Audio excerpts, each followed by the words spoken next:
We first took you to the Pacific island of Tarawa 1 week ago. That's where more than 400 American troops from World War II are still buried.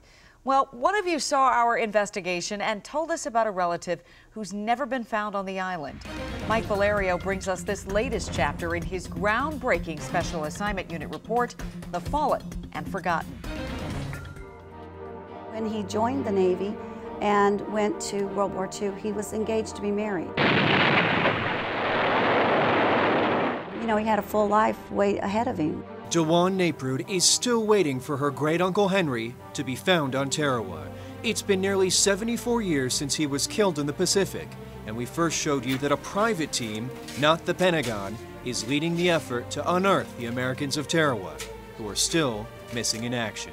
The dead had done their job and they're in the ground somewhere and they just forgot about them. John is part of the nonprofit called History Flight. His team members are excavating on the island, but they still need help from the government. Through our investigation, we found the Pentagon is failing in two critical areas, keeping people like DeWaun waiting. First, 2 labs that analyze artifacts don't work effectively. That's according to the U.S. Government Accountability Office, or GAO. Brenda Farrell is the GAO watchdog who first called for reform back in 2013. She says there's a lack of communication and duplication of work. It's not clear which lab is doing what.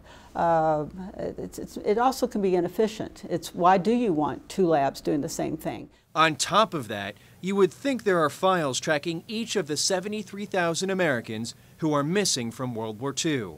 Well, there aren't. Retired Colonel Fern Sumter Winbush told us in a June interview that a new file system is being built. The challenge that we have is taking all of, in many cases, hard files, flat files, pieces of paper, and getting them into that system. And oh, by the way, some of that information is still classified. The problems at the Pentagon slow down the process, and DeWaun tells us she still feels like a part of her history is missing. I just wish I had known him, because obviously I don't have any of those memories to share. Do you have hope? I do have hope, actually. I'm very much an optimist in it. It'll come, I think, eventually. That's Henry Colburn right there, a Navy sailor dying almost 74 years ago. DeWaun's family sent in DNA samples to the Navy last year, and at this point, no match just yet, but there is reason for hope here. Because of these nonprofit anthropologists, at least 20 missing in action service members have been found from Tarawa this year alone. Well, this has been extremely compelling and important work that you've been doing, and I'm glad it's opened the eyes of other people to come forward, and the Pentagon as well, and we appreciate those reports. We're going to keep it going. Mike. Yeah. Thanks, guys. Appreciate it. So this is the third in Mike's series of reports on the fallen and forgotten on Tarawa. If you haven't seen the first 2, believe me, they're well worth your time. You'll find them at WSA9.com.